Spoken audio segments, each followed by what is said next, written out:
I frankly think that crisis initiation is really tough. And it's very hard for me to see how the United States president can get us to war with Iran. Which leads me to conclude that if, in fact, compromise is not coming, that the traditional way of America gets to war is what would be best for U.S. interests.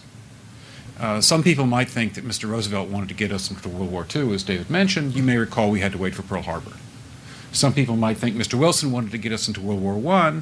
You may recall he had to wait for the Lusitania episode. Some people might think that Mr. Johnson wanted to send troops to Vietnam. You may recall we had to wait for the Gulf of Tonkin episode.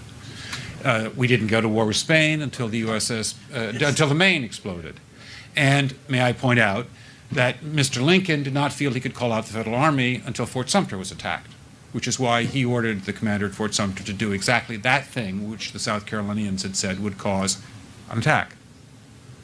So if, in fact, the Iranians aren't going to compromise, it would be best if somebody else started the war.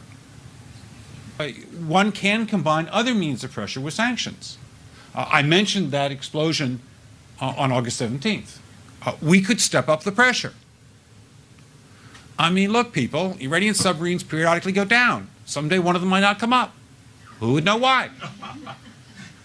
We can do a variety of things if we wish to increase the pressure. I'm not advocating that, but I'm just suggesting that this is not a either-or proposition. Of, it's just sanctions has to succeed or other things. We are in the game of using covert means against the Iranians. We could get nastier at that.